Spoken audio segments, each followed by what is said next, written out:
O Evangelho nos fala da mulher pega em flagrante adultério que é perdoada por Jesus. Não digo novidade se disser que esse Evangelho é um Evangelho que nos faz cantar a misericórdia de Deus, a bondade de Deus. Mas o que pouca gente se dá conta é a profundidade dessa misericórdia. Vejam, nós não sabemos quem é essa mulher. Historicamente não nos foi dado saber o nome desta mulher.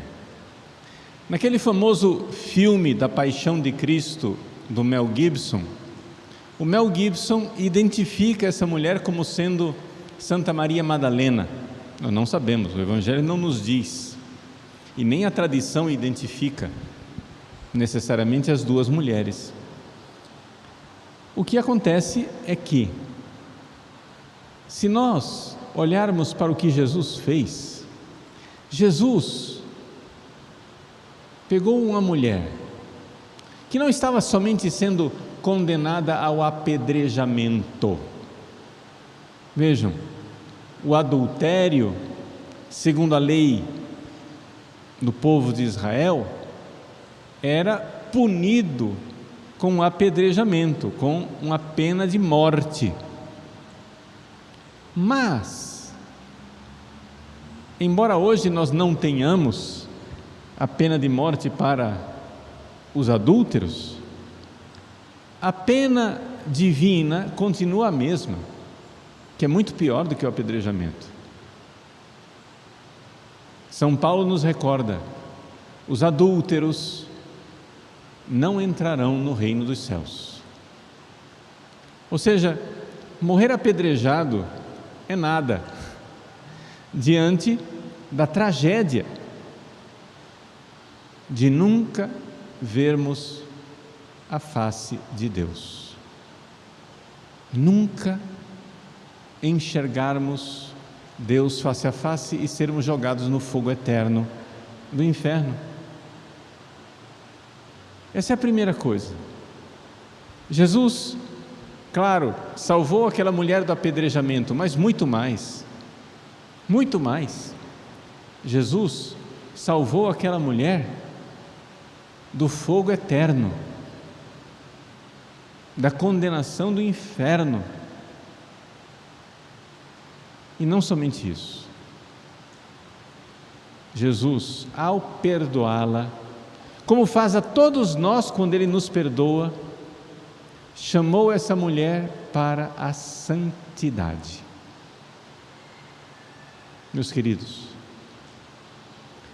não interessa o seu histórico,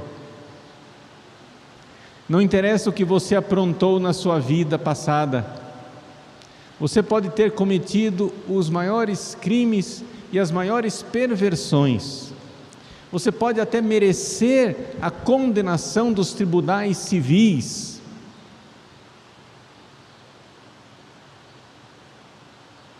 Se você, porém, arrependido dos seus pecados, se apresenta diante de Jesus no tribunal da Santa Confissão, no tribunal da penitência, Jesus, quando o sacerdote dá a você a absolvição, e repetindo aquela cena maravilhosa do Evangelho, Jesus diz a você, quando o sacerdote absolve você, Jesus diz a você, hoje, aqui, agora: eu também não te condeno, vai e não peques mais. Jesus, ao dizer isso, Jesus está nos convidando à mais elevada santidade.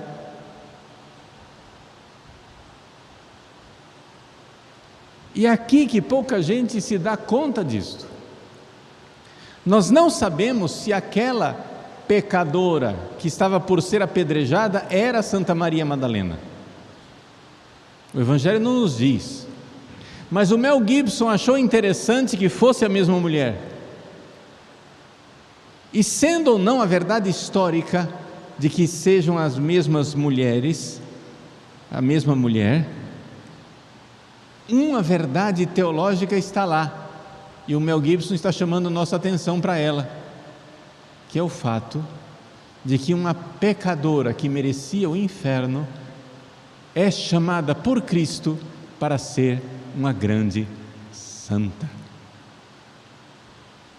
Não uma santinha, uma grande santa, das maiores que já houve na história da igreja. Santa Maria Madalena é verdadeiramente uma santa que está nos coros celestes mais elevados.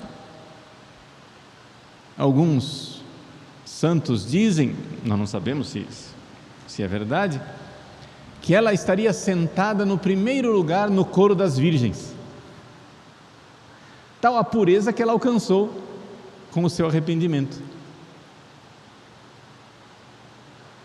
Ou seja, ela, que já não tinha mais a virgindade física, milagrosamente Jesus fez dela uma tal pureza de coração, uma tal limpeza, uma tal bondade de pureza, que ela se assenta no primeiro lugar no coro das virgens. Vejam, novamente, eu não sei se isso é verdade, lá no céu nós vamos descobrir. Mas a verdade teológica, meus queridos, é essa, e é inquestionável, inquestionável. A verdade que eu estou querendo e tentando transmitir para vocês é essa, que não interessa o que você fez. Se você tem um passado tremendo, mas você arrependido, arrependida, verdadeiramente recebeu a absolvição dos seus pecados, no ato em que Jesus dá a você o perdão dos pecados, Ele ao mesmo tempo não somente cura, a graça não somente sana, cura, ela eleva. Existe uma vocação para a santidade. Agora, sendo bem concreto, até aqui acho que todo mundo entendeu o que eu estou querendo dizer. Você, quando confessa, acha lindo e maravilhoso que Jesus perdoou os seus pecados, você que merecia o inferno, agora já não vai mais para o inferno, e isso é uma verdade boa e bonita, mas eu estou querendo dizer é que, não somente isso, você é chamado a ser um grande santo, uma grande santa. E é isso que as pessoas têm dificuldade de entender. A santidade é para os outros, a santidade é para quem não pecou muito, a santidade é para quem está aí seminovo, que está com o motor mais ou menos 0 km. Agora os grandes pecadores, esses têm que se contentar somente de escapar do inferno. Não! Nós não somos chamados só a escapar do inferno, nós somos chamados a dar a Deus um amor elevado, um amor divino, um amor santíssimo, um amor maravilhoso. Até aqui, esse é somente o princípio. Na prática, o que é que nós podemos e devemos fazer? Meus queridos, se você quer ouvir esse chamado de Jesus, de vai e não peques mais, se você quer alcançar o grau de santidade nesta vida e de glória no céu que Jesus reservou para você, eu devo dizer para você uma coisa: nós precisamos caprichar na pureza.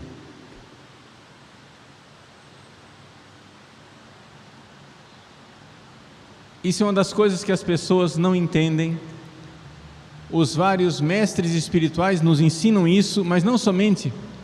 Eu vejo isso nos atendimentos de confissão e direção espiritual.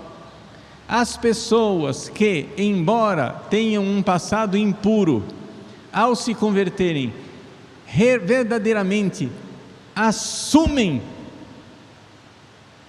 com uma certa violência realmente a pureza, querem viver a pureza. essas pessoas derrubaram o maior obstáculo que as impedia de progredir na santidade e de fato começam a dar passos de gigantes. Se você é católico de comunhão diária, se você reza e você não vê a sua oração progredir, tem 2 pontos que você precisa examinar a sua consciência, como é que você está agindo.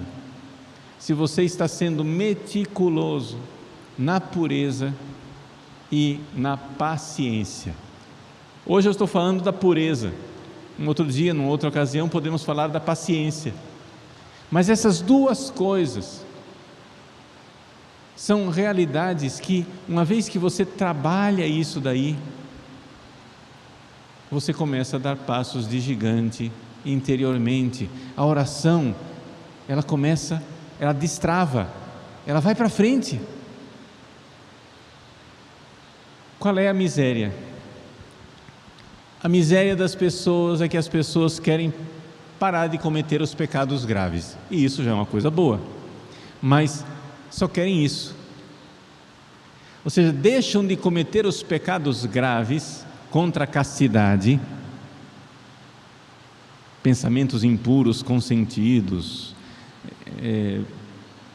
olhares indecentes, atos sexuais, sozinho ou com outras pessoas, imorais. As pessoas deixam esses pecados graves, mas continua lá embaixo, nas entrelinhas, uma impureza. Sempre aquela frasezinha de duplo sentido, aquela piadinha que você vê que é impura, aquele pequeno sarcasmo, aquela participação numa ironia, numa conversinha suja. Meus queridos, nós precisamos declarar guerra à impureza. Jesus está dizendo para você que cometeu pecados impuros no passado, vai e não peques mais. Mas não peques mais nem mesmo de pequenos pecados veniais ou de imperfeições nesse campo. A pureza é uma coisa que nós não podemos negociar. E nesse ano de São José quer nos dar essa graça. Santos e santas na história da igreja alcançaram uma pureza angelical, como a pureza de São José. Os nossos santos anjos querem nos dar essa pureza. São José quer nos dar essa pureza. Mas nós precisamos primeiro ver nela uma coisa boa, uma coisa bonita, algo desejável. A nossa sociedade, a nossa cultura colocou na nossa cabeça que caprichar nesse campo da pureza é recalque. Você vai ficar frustrado, você vai ficar recalcado, você está reprimindo os seus instintos. Meus queridos, o amor não reprime ninguém. O amor não é repressão. A pureza é um fruto maravilhoso do amor caridade. Para dar um exemplo assim bem concreto, se você que ama sua mãe não é capaz de ter um pensamento impuro com a sua mãe, não é porque você está sendo reprimido, mas é o amor que impede você a olhar para aquela pessoa como objeto egoísta de uma satisfação venérea.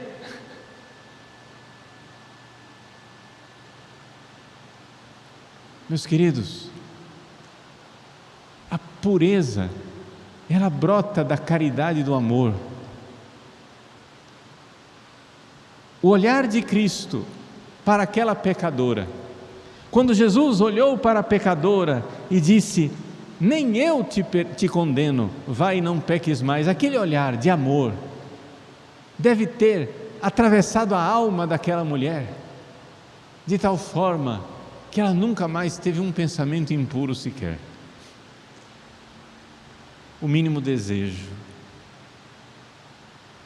Vejam, nós não sabemos se essa mulher do Evangelho é Santa Maria Madalena, mas se foi, quando Jesus ressuscitou, Maria Madalena foi ao túmulo. Ela, olhando para o túmulo, encontrou o anjo, e o anjo falou para ela quem que ela está procurando, e ela procurava Jesus. Ela viu um anjo e não se consolou, nem os anjos foram capazes de consolá-la, porque ela queria Jesus. Agora imaginem uma mulher que, prostituída, se iludia com o afeto e a beleza das criaturas de carne. Agora nem a beleza celeste de um anjo é capaz de consolá-la. Ela quer o seu Senhor. É isso que o amor faz conosco. É isso que o amor faz conosco.